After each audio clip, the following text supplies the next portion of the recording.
Have you ever stopped pursuing a dream because you worried about what your friends, family, or even strangers might think? It's a question that hits close to home for so many of us, especially in a world where social media amplifies every opinion and judgment. Today, we're going to explore how to master the art of not caring what others think, drawing from the timeless wisdom of Napoleon Hill, the brilliant mind behind Think and Grow Rich. Hill spent his life studying the secrets of success, interviewing giants like Andrew Carnegie and Thomas Edison, and he discovered that true achievement starts with controlling your own mind and living aligned with your deepest values. If you've ever felt weighed down by external expectations, whether it's pressure from society, peers, or even your own inner critic, this video is for you. We'll break it down into practical steps, infused with Hill's insights, to help you build the confidence to live authentically. So settle in, grab a notebook if you like, and let's embark on this journey together toward greater freedom and self-mastery. First, let's understand why we care so much about what others think in the first place. It's deeply rooted in our human nature. From an evolutionary standpoint, fitting in with the tribe meant survival. Being accepted kept us safe from danger. But in modern times, especially for young people in places like the United States, the United Kingdom, or Australia, this instinct has morphed into something more burdensome. Think about it.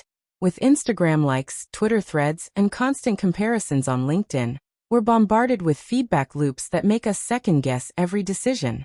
Napoleon Hill talked about this in terms of drifting, when we let outside influences steer our lives instead of our own definite purpose.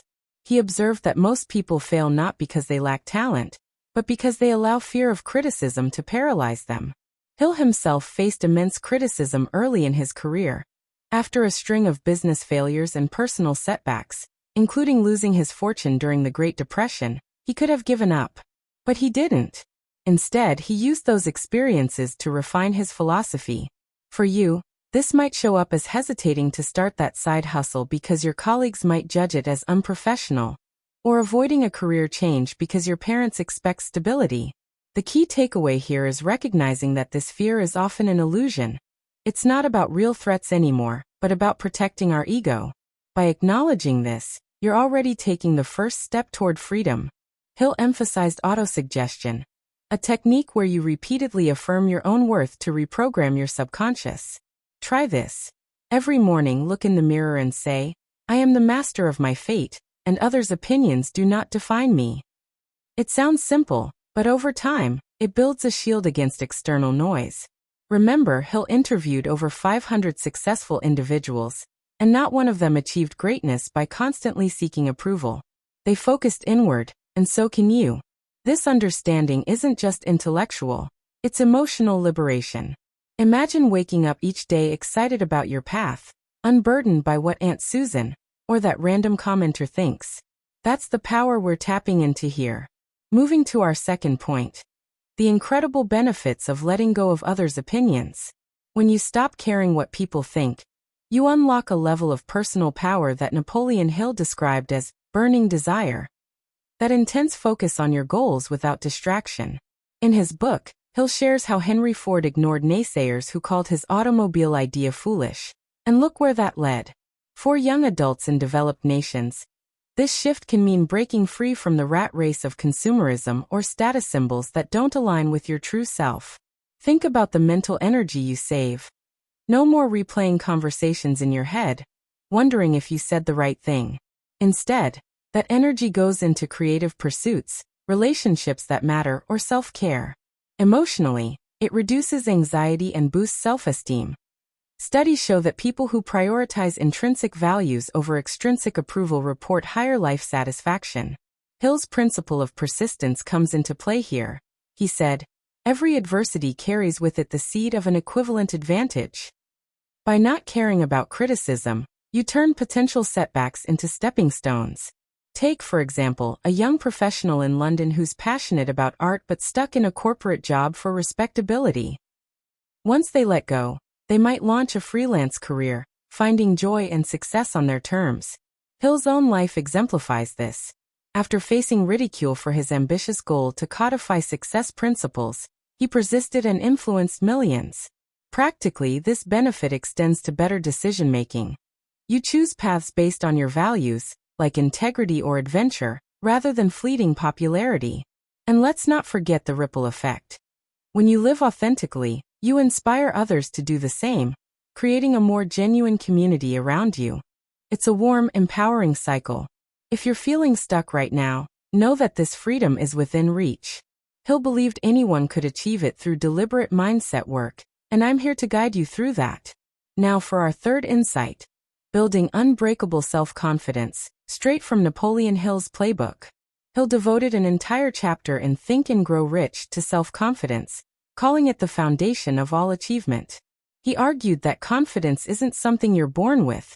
It's cultivated by mastering your thoughts and ignoring detractors. One of his core techniques is the self-confidence formula, where you commit to daily affirmations like, I know that I have the ability to achieve the object of my definite purpose in life. For those in the US, UK, or Australia navigating competitive job markets or social scenes, this is gold.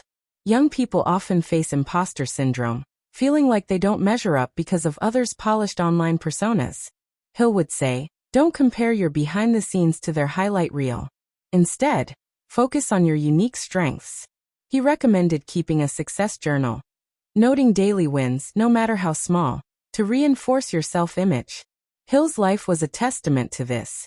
Orphaned young and starting with nothing, he built confidence through persistent self-education and visualization. Visualize yourself succeeding despite criticism. See yourself giving that presentation flawlessly, even if colleagues doubt you. Emotionally, this practice fosters a gentle self-compassion, treating yourself as a caring friend would.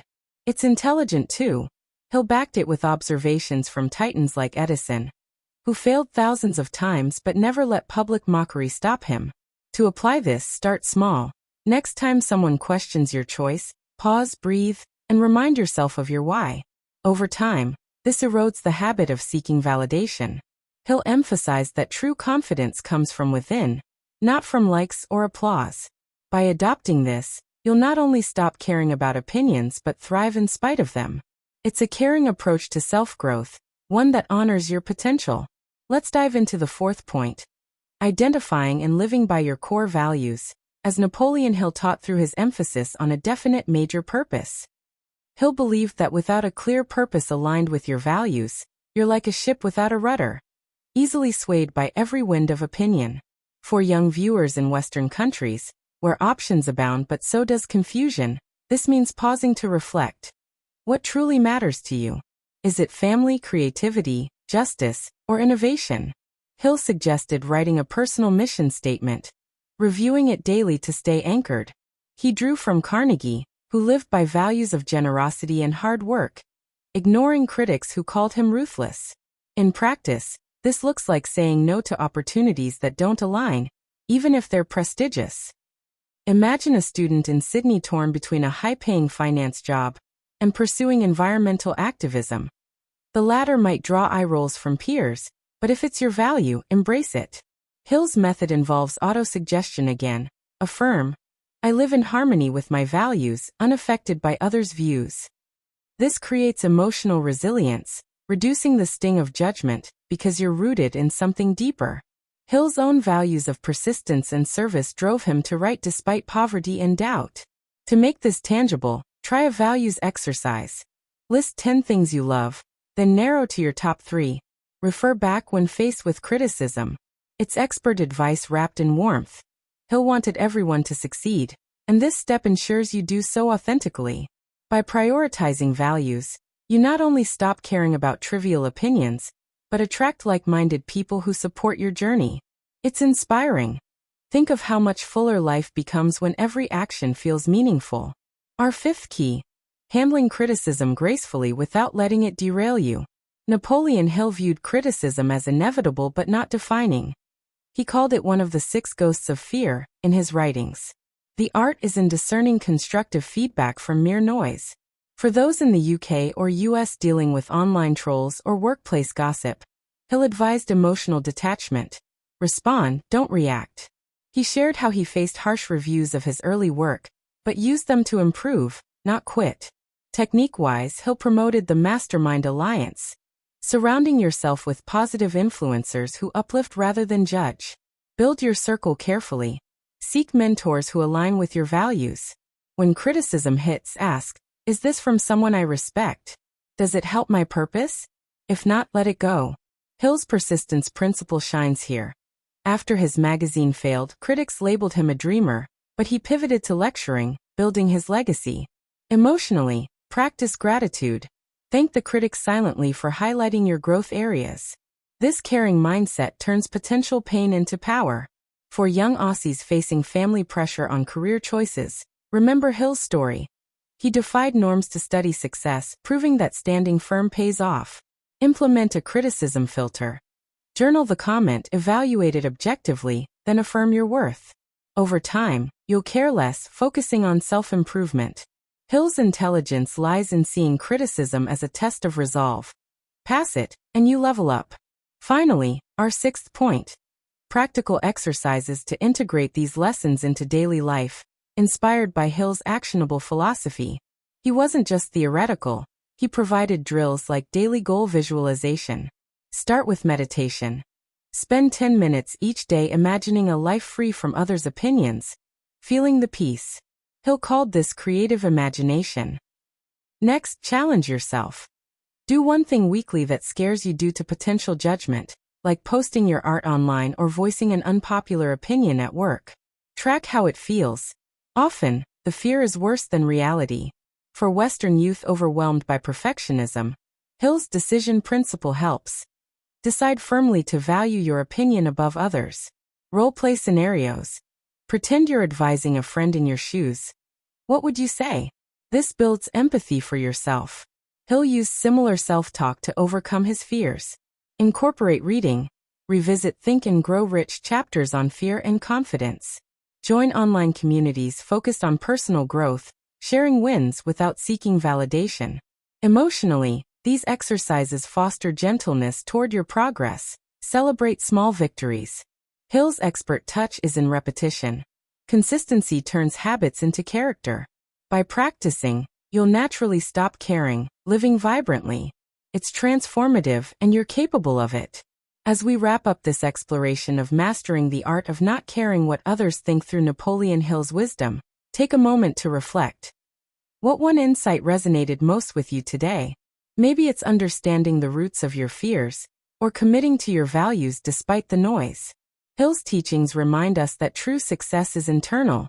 It's about peace, purpose, and persistence. You've got the tools now. It's time to apply them gently, step by step. I'd love to hear from you in the comments. Share what you've learned or how this video shifted your perspective. Your story might inspire someone else. If this spoke to you, please give it a thumbs up, subscribe for more empowering content like this, and share it with a friend who could use a boost. Together, we can all live more authentically. Thank you for joining me. Until next time, keep growing.